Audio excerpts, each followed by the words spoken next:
Hello students, we will continue with our presentation on the works of Western architects in India, and we are focusing right now on Le Corbusier, and this is part 6 of that series.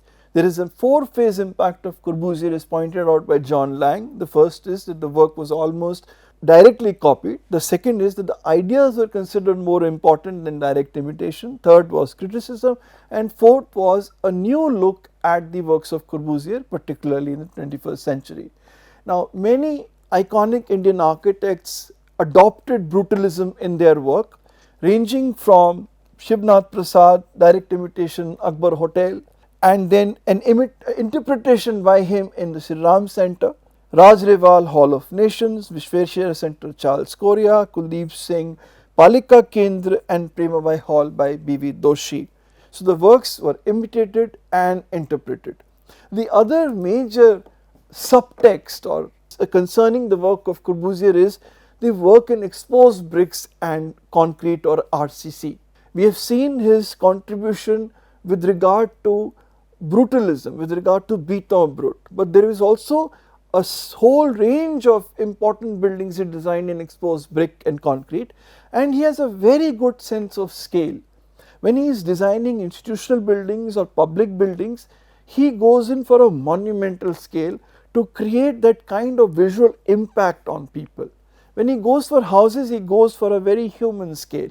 When you look at the Government Museum and Art Gallery in Chandigarh, particularly when you look at the interior of the building, you see this monumentality in the building.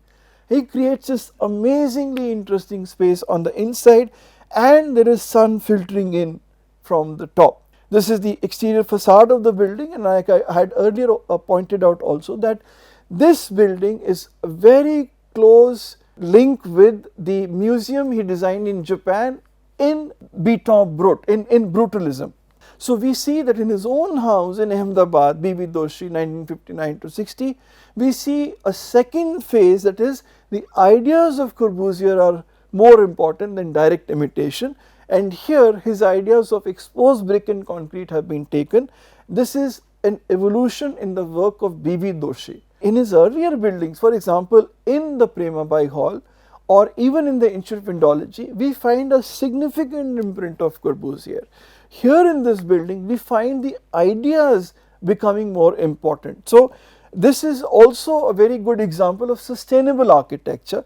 This is the view of the entrance of his own house in Ahmedabad, and this is the rear of the house. And he also does one thing, he creates the garden at the rear of the building of the house as done in Villa Shodha. Now, this has a very important significance. The same thing happens in Villa Sarabhai or Sarabhai house, so the garden is at the rear.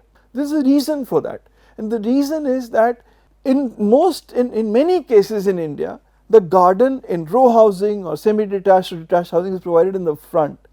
So, that works not only for it's important for aesthetic reasons, but also highlights the greatness of the building, so to speak. But in the mind of these architects, that should be a private space, a place where you can informally gather with your family and friends. And this idea was there in Corbusier's mind. I can put it in that manner, and we see this idea being also put forward by B.V. Doshi. Now, this idea of informally putting the garden at the rear is similar to raising the garden vertically in the roof garden of, say for example, Villa Savoy or even Villa Stein, etc., because that also retains the privacy of the garden for the use of the family members and those they want to provide access to. Now, Doshi's exploration of forms, structure and spatial sequencing in his buildings was as it was used by Corbusier, but Doshi also brought in Indian climatic and symbolic context, and we will see more of that in his later buildings. Now, Corbusier also used Indian climatic context, and there is a certain Indian symbolism, as we saw for example the use of the thermal power station, the cooling towers, thermal power station imagery in the assembly building. So, we will also see later that this house is also an example of regional modernism or critical regionalism. Then there is the Ramakrishna House in Ahmedabad by Charles Correa, again in exposed brick and concrete, again an example of regional modernism. Now, one more important thing that Corbusier brought in was the vault. Now, vault was already there in India, the barrel vault was already there.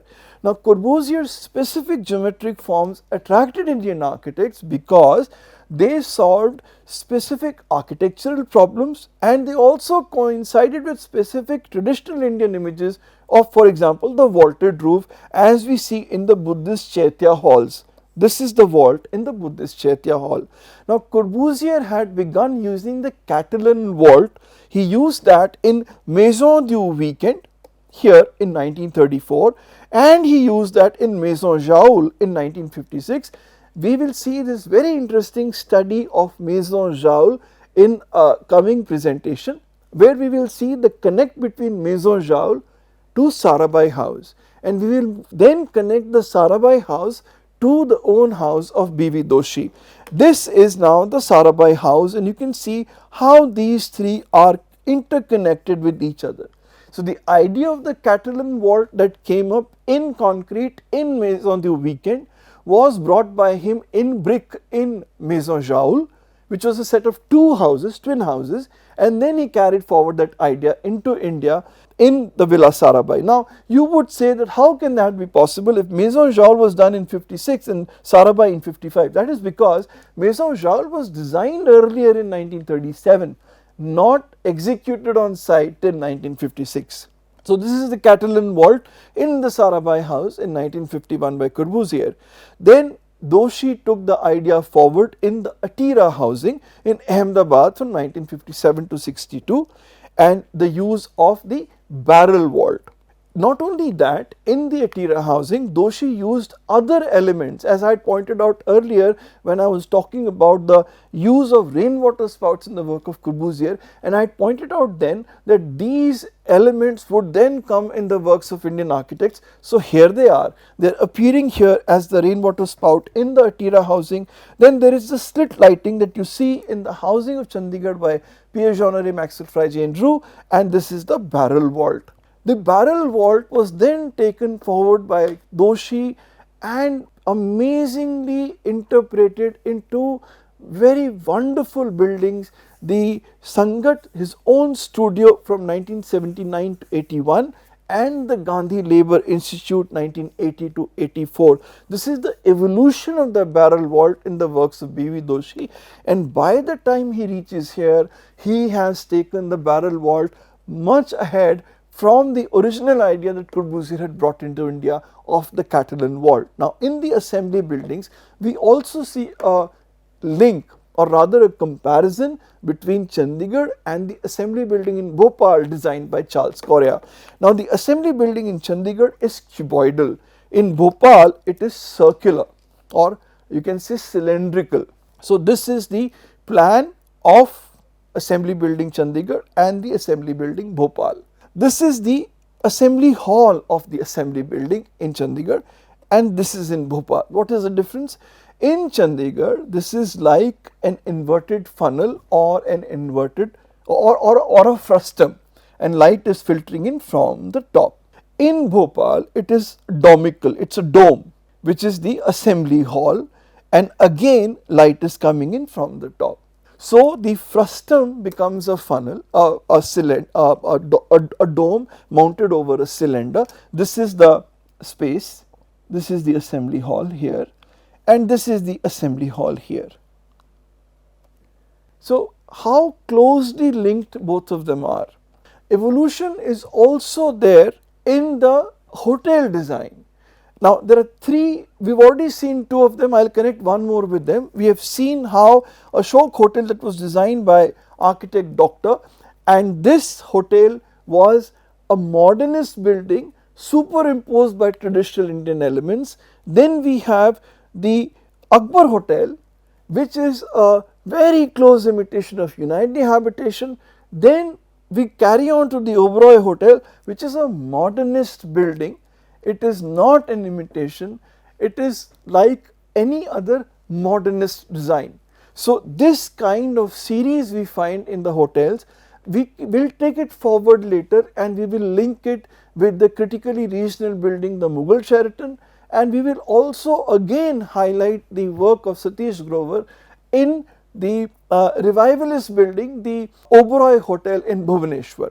Now in the 21st century, there was again a renewal of brutalism in India, or a re-look at the works of Chandigarh, the fourth phase. His works were assessed anew, and we find that in the Prathama Blood Center by Matharu Associates in year 2000. This is the return of brutalism.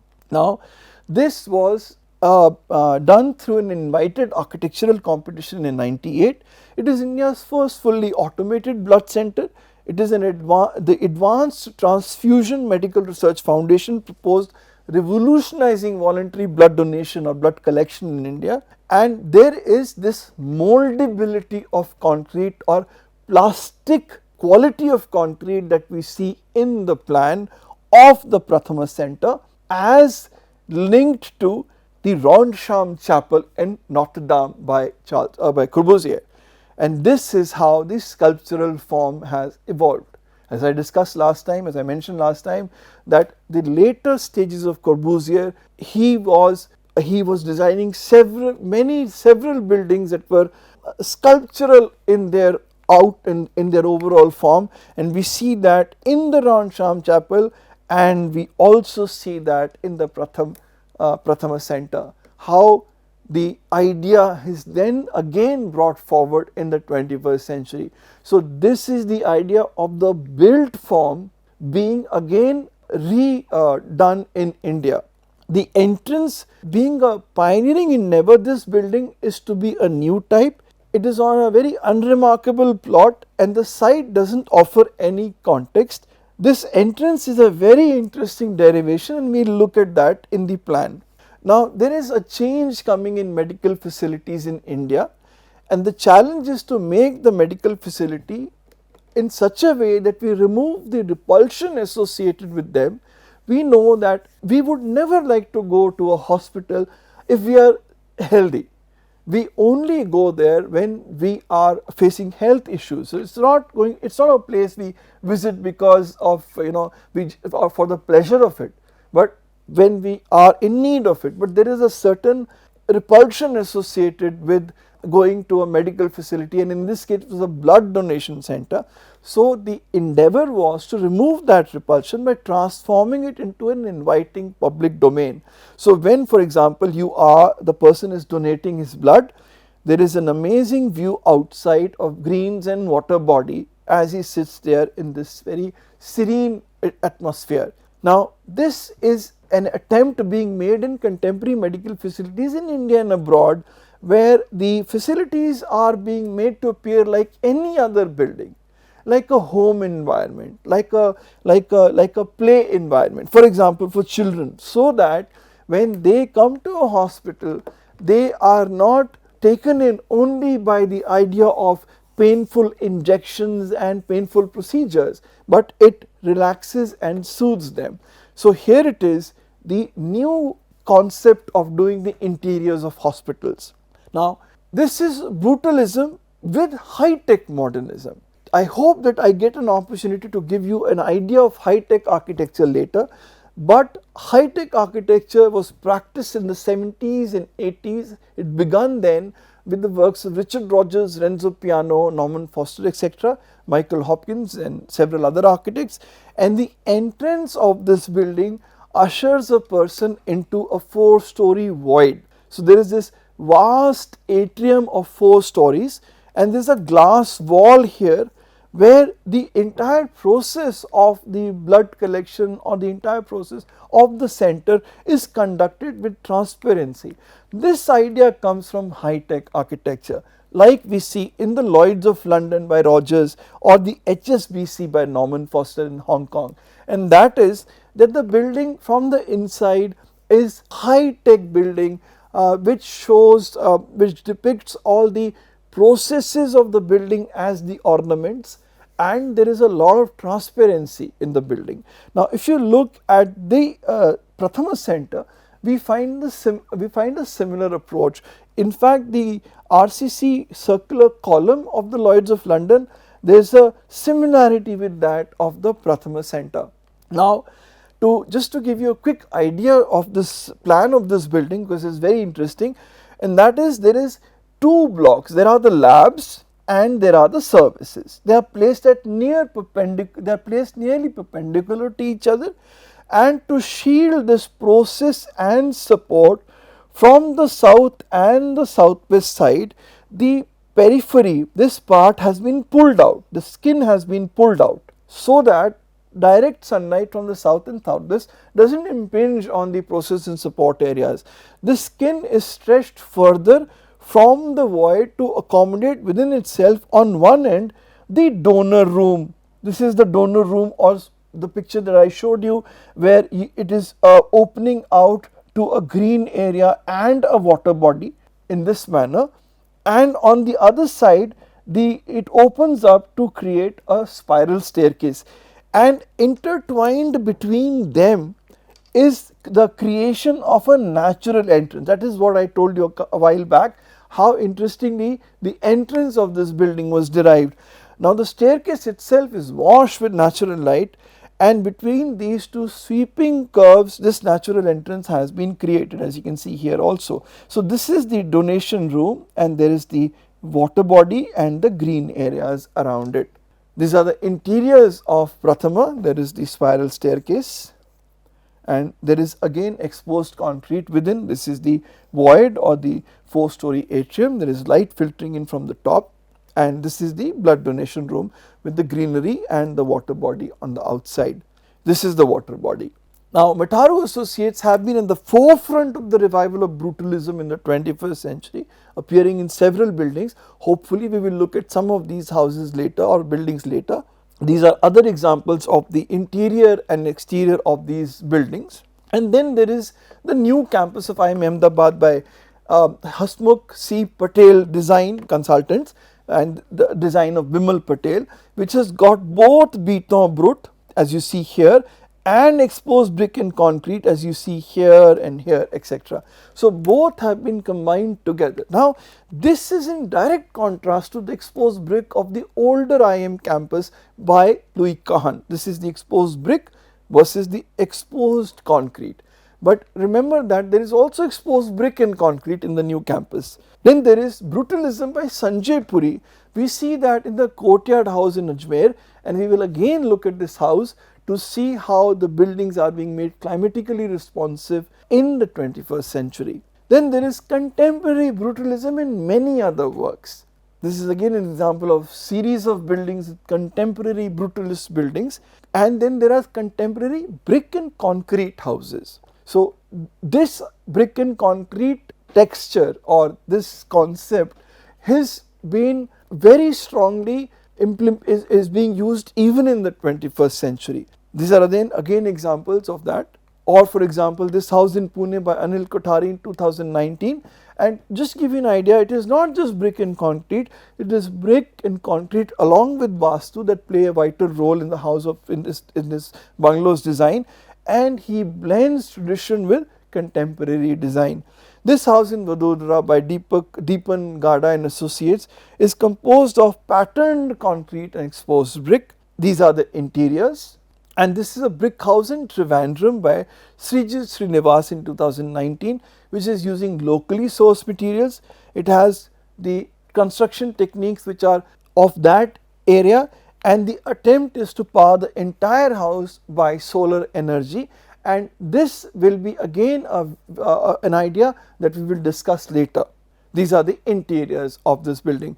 Now, what I want to point out to you here is, if you just look at where these houses have been built, if you take these last three examples, this is in Pune in Maharashtra, this is in Gujarat, and this is in Kerala.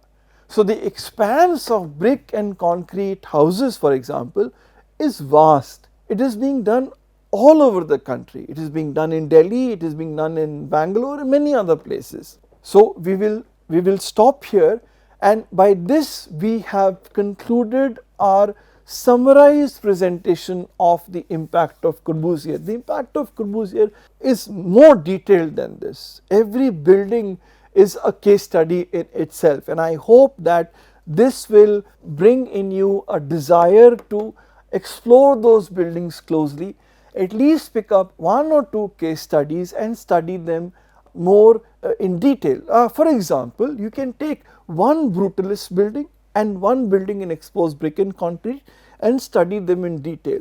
This will also help you in your design studios, that all these ideas with regard to materials, with regard to form, with regard to planning, and with regard to the use of technology and climatic design can all be incorporated as a part of your design problem.